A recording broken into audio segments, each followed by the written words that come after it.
தமிழ்நாட்டின் வட மாவட்டங்கள் மற்றும் புதுச்சேரியில் நேற்றிரவு வெளுத்து வாங்கிய கனமழையால் விவசாயிகளும் பொதுமக்களும் மகிழ்ச்சி அடைந்துள்ளனர்.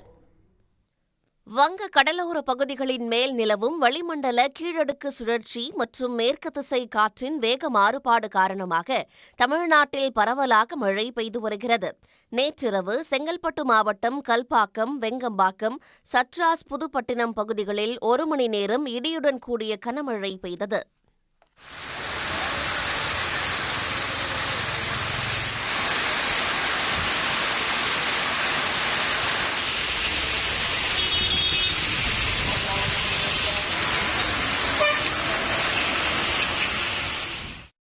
விழுப்புரம் மாவட்டத்தில் கடந்த சில நாட்களாக இரவு நேரங்களில் பரவலாக கனமழை பெய்து வருகிறது.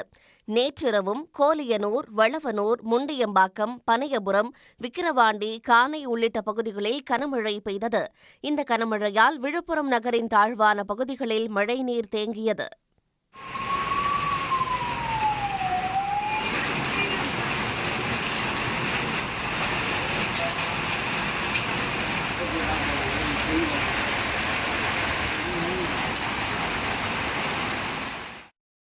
புதுச்சேரியில் கடந்த சில நாட்களாக அனல் காற்று வீசிய நிலையில் இரவில் பலத்த மழை பெய்தது.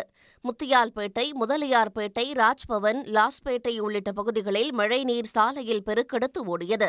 இதனால் வாகன ஓட்டிகளும் பொதுமக்களும் சிரமத்திற்கு ஆளாகினர்.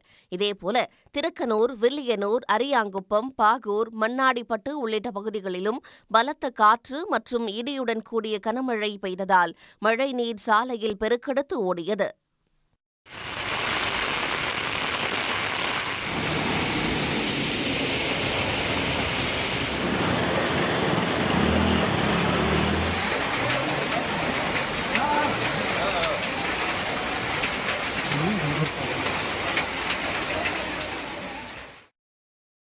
மயிலாடுதுறை மாவட்டம் சீர்காழி சுற்றுவட்டார பகுதிகளில் 2வது நாளாக இரவில் மழை பெய்தது.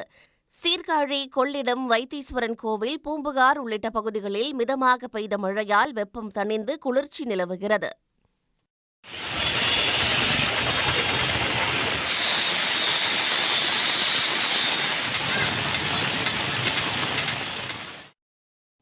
தஞ்சாவூர் மாவட்டம் கும்பகோணத்தில் காற்றுடன் கூடிய கனமழை கொட்டியது. இதனால் நகரின் பல்வேறு இடங்களிலும் சாலைகளில் தண்ணீர் தேங்கியது.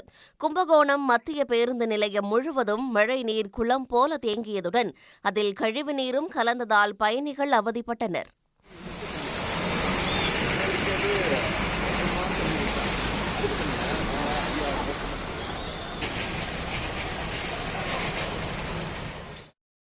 தஞ்சாவூர் மாவட்டம் பட்டுக்கோட்டையில் 3வது நாளாக பலத்த மழை பெய்தது. 1 மணி நேரத்திற்கும் மேலாக கனமழை கொட்டியதால் பண்ணை வயல் சாலையில் இருபுறமும் லாரிகள் நிறுத்தப்பட்டிருந்தன. அப்போது இருசக்கர வாகனத்தில் வந்த தினேஷ் என்ற இளைஞர் சாலையில் நின்று கொண்டிருந்த லாரியின் பின்புறத்தில் மோதியதில் படுகாயமடைந்தார்.